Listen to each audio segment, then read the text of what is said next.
Hello, I think I'm finally getting the hang of this. At least I'm willing to keep on trying. I've had a few mistakes, videos, but what I want to talk about today is how I perceive life through the lens of my vocation. Um, every day I wake up and I kind of renew my commitment uh, as brother, and I celebrate that. And I think that I've learned over the years that just as married couples have to often express their love for one another, so do I need to renew my vocation every day. I can't wait for once a year when the brothers, for instance, renew their vows on the Feast of the Holy Trinity. That's a beautiful thing.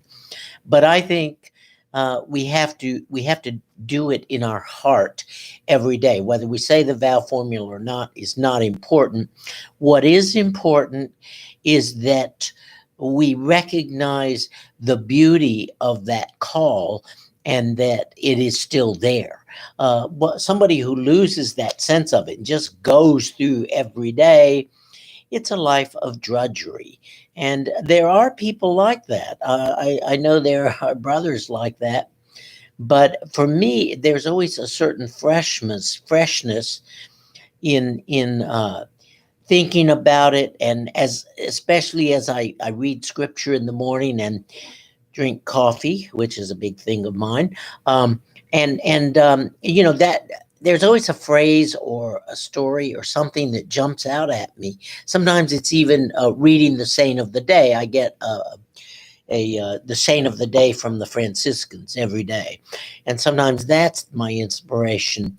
But I just know that there's always something there that I can latch onto, and I think it's very important that other people be able to do that in their lives. So I encourage that. Um, there is definitely uh, a need for people to be aware of what is going on in life. And, I also find that when I plan my day, it gives me a sense of the context I'm living in. And as I begin to look at my obligations for the day, I find myself maybe not out loud, but saying yes to those things as I make a.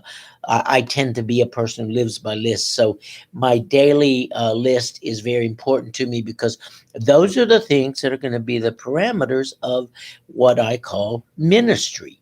Even if I'm just out running errands, there's a sense of ministry. I don't always need to be identifiable as a brother, but I do think that there's a great advantage to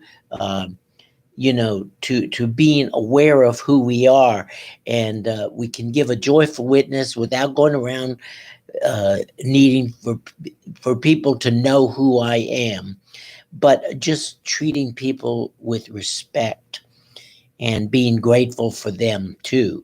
Um, I think that that's probably the key, being grateful for who we are and being grateful for other people and recognizing that, yes, we have all our struggles, but we all stand at the edge of joy if we are just awake to the simple little joys that are there throughout the day.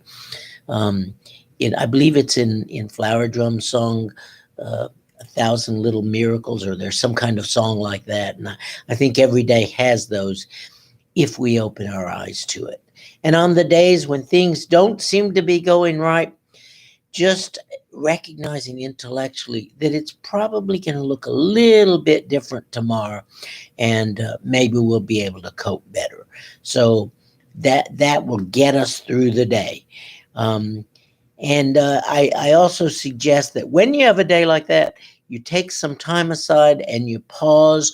I know sometimes in the late afternoon, I'll look at scripture again and get reoriented.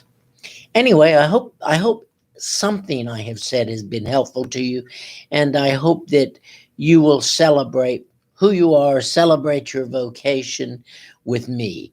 Um, I can't quit gushing enough about being brother. That is the path I've chosen, and that is where I find the most joy, is simply in being brother. And I hope also that I can be there for you. Thank you.